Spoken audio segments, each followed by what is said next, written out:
Hey, I'm Rory. Today I'm going to show you how to replace the main control on your Whirlpool range. If you've noticed that your unit isn't heating properly or doesn't seem to be powering on at all, or if the settings aren't responding as they should, it might be time to check or replace this part. Before we dive in, don't forget to like this video and subscribe to our channel for more helpful appliance repair guides. Let's get started.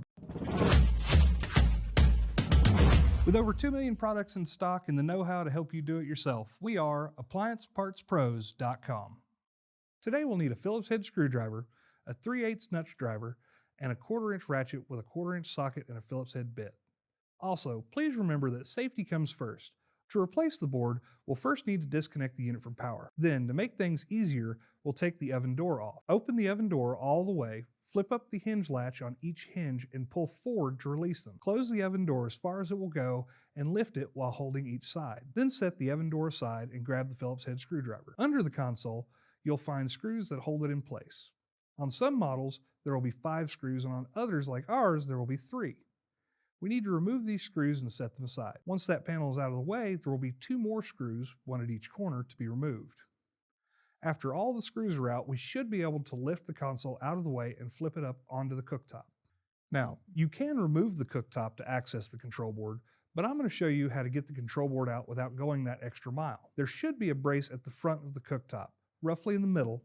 Remove the 2 screws holding that brace and get it out of the way. From here, you will see the main control. On the right-hand side of the control is a single Phillips head screw that is where a ratchet, socket, and bit setup comes in. Use the ratchet to remove that screw. Slide the control to the right to free it from the tabs on the left-hand side and work the control board out until you can access the wiring connectors. Before disconnecting anything, I would take a picture of the control for reference when reconnecting the harnesses. Now we can disconnect the harness from the main control and pull it the rest of the way out. Here's the old control board and here's the new one. If you've already got one, great. If not, you can pick one up at AppliancePartsPros.com. Now we're going to reconnect the harnesses to the control. Next, put the control in place and put the screw back in. Then reinstall your bracket. Set the console back in place and put the screws in it at either corner. Then snap the front trim back in place and install the 3 screws for it. After that, we can insert the door hanger arms and make sure the notches are engaging the frame.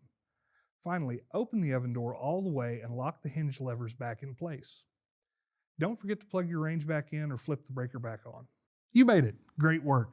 We hope the repair went smoothly, and we'd love to hear all about your experience in the comments below. If you still need a replacement part, head over to AppliancePartsPros.com with your model number handy. Most orders arrive within just a couple of days, so you can get your range working again in no time. Thanks for trusting us to guide you through the repair, and we look forward to helping you with your next project.